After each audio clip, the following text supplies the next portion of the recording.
if you think that you can do how, if they think that they can do how Nzinga the way they did me, then it's going to be a problem. If Hashim Nzinga get the same compensation packet that I got, then it's going to be a problem, because I'm going to be honest for you. See, y'all got to understand the reality. Let me just give you a few facts of the reality of the new Black Panther Party and compare it to the NAACP and compare it to the Nation of Islam. And I'm going to tell you what the chairman and the national leaders benefit packet is in each organization, and then I want you to now understand my position a little bit better. Now, the benefit packet for the leader of NAACP is roughly $200,000 a year. It's travel and meals, all expenses paid, and the organization sponsors rallies and speaking engagements for the leader of the NAACP and flies him all over the country, and the members are well organized and they support their leadership. He don't spend a dime. He makes a nice salary, and they do all the rest of the benefits I just named. The leader of the Nation of Islam is paid a salary every Savior's Day. Sometimes they raise up to $2 or $3 million for the leader of the Nation of Islam. And although he takes out of that $3 million much and invests it right back in the organization, nevertheless, they raise millions for him. And when they bring him in for speaking engagements, they send him charity on a regular basis. They show, and he sure enough deserves it. And they take care of their leadership. And they have taken care of him ever since 1977, growing and growing every year. Now, as the leader of the new Black Panther Party, my salary every year for the Panther Party for 12 years was $0. Matter of fact, over 12 years, my salary was negative $2 million. Matter of fact, wait, hold on one second. Now let me recalculate that. That's a separate equation. My salary in 12 years, this ain't fun. I don't even want to laugh because these are facts. They are laughable, but they are because you just laugh to avoid crying. Not only did you not get paid as the chairman, but the amount of dues that was sent to support the chairman in 12 years was so small that you couldn't find it with the Hubble telescope, and you put it right in front of your face. Okay, that's how much money is raised. Matter of fact, on the average per year, it costs me $15,000 to $20,000 just to be the chairman. Meaning, I went in the hole to pay to lead it. The reverse of every other leader who was paid to lead it, I had to pay that amount to lead it. When they have a speaking engagement for me, I rent the arena. I'm forced to rent the arena. And then when I get there, I'm forced to buy the flyers. And then I got to give out money when I get there. And so what I'm trying to tell you this, man, is that the success of this is not, it's time for this Black Power movement and the Black Nationalists and the Panther Party to man up and to support leadership if they want it to be, to get as much attention as you say and prominence and all that. You got to earn it.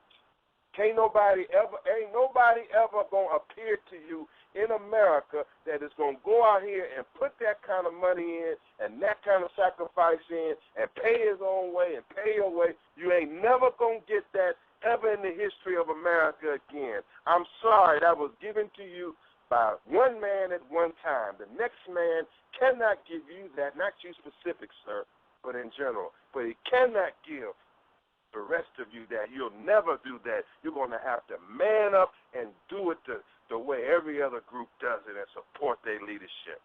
You're not going to get a free ride ever again. And that's why God is forcing me to make my transition and forcing them to man up and pay dues and get back in the streets and sell them papers you left sitting in closets by the thousands. And all the assignments left hanging because you had a chairman who take his own money and pay and bail people out of jail by the thousands of dollars while you just sit around. You're not going to be able to sit around no more. I say this to the new Black Panther Party. You will have to stand up, and you will have to earn your way into the future, or God will wipe you out. And the legal battle and what I'm doing will overshadow. And you will not kill Hashim Nzinga, dragging him like a boulder around his neck. Oh, hell no. No, just some change must come. That's one of the reasons why I made my transition. Because now, once a man warn you and say that you got to make change and you don't hear the man, then God got to come and deal with you. And Hashim Nzinga is your last chance to get it together. That's all I'm going to say on that.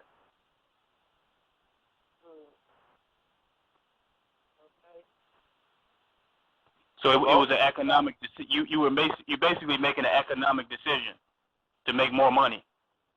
No, brother, to stop losing money. Brother, I lost $2 million. I lost $2 million, but that wasn't it.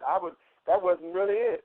But brother, I'd be a goddamn fool if I'm gonna sit up here and continue to chair a group that does not administratively support the leadership. That's crazy. I'm not no suicide bomber. I'm not going to get out here and y'all look and cheer me Black Power and see me running up and down the highway and buying stages and sound equipment and newspapers and lights and filling up gas and cars and paying for conventions. And y'all sit here, and then when it's time for you to hit that PayPal button, you don't do it at all. But then you criticize me if you think I'm making a move. I tell you goddamn right, you can't afford me. You can't afford me. You hire me, goddamn it. My rate is $500 an hour. You want to hire me to lead your political organization? It's $250,000 and half up front, straight up. And I don't apologize for saying that. I done gave you enough free. My time, gave you my life and the best years of my life. I should come and take your money and I'd rob you if I was a robber. Oh, me. I guess the poor people gonna have to stay slaves because they can't afford that. You say $500 an hour? No, what they gonna have to do is that's not the point, God. The point is y'all just stand up. The point is, don't worry about me. It's not about me, sir. It's about everybody maturing up. It's about soldiers hitting the streets, not to necessarily support me, but you got another man here. He's gonna have to be supported. He can't necessarily. You're going to have to fly him in the way you treat a real leader. You have to go out in the streets and get the buckets and get money and fly him and treat him decent. You just can't lay back and say, oh, he got it. He come flying in on a magic carpet. You got to man up and support real leadership if you want real black nationalism. Civil rights support civil rights leadership. That's why civil rights is moving. Nation of Islam support Nation of Islam leadership. That's why Nation of Islam moving. Black nationalists must support black nationalist leadership financially, otherwise it will die. And I would not feel guilty. If you don't support your leadership, you will die. But I'm not going to die with you. I'm going to be rolling. Picture me rolling. How can the dead support the living, though? Can we expect these bamboozled, half-fried, sissy-fried Negroes to really support a revolutionary transition when they're totally duped by the white supremacy? No, the nationalists. Don't worry about the other people, the nationalists, us. I'm just saying us, black man. I'm just saying basic stuff. We ain't got fancy with it, man. I'm telling you this, that in these groups, everybody broke. And I ain't just talking about the Panther Party. Well, see, Polite got a different argument. Polite says his group, they rolling, and he got money, and they got money, and everybody ain't broke. And so the groups that are smart in this hour is rolling and getting some money. And so, it's just basic things, man.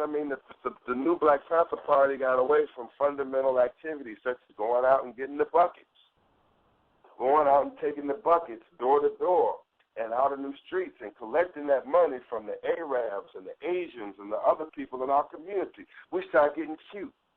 We start relying on Facebook and Twitter and sit back thinking posting is the revolution.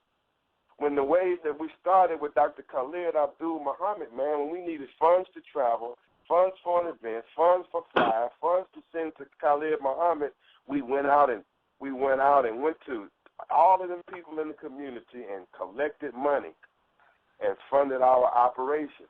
We held rallies and meetings and taught and raised money. I'm just telling you, the whole Black Power movement is getting lazy, black man.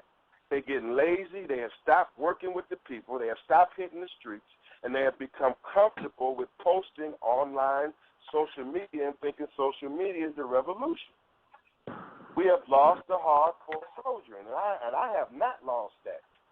But the movement has lost that. And so it's just man up, black man, and it's either you gonna man up and get your leadership on and play your role, or you're not. Because I am under no illusion that I'm some kind of messiah and I can represent everything. I can only do my part. I can run for about 150 yards a game or catch about 100-yard worth of passes, but you're gonna have to sack some quarterbacks too, you know? All right, now we got to keep going. Mr. Hashim and Zinga? Yes, am I still on? Yeah, you go ahead and tell this man. Let me just say this. This is I heard him mention, and I think I know he's very sincere. We have read many books of our greatest scholars, but it's a tragedy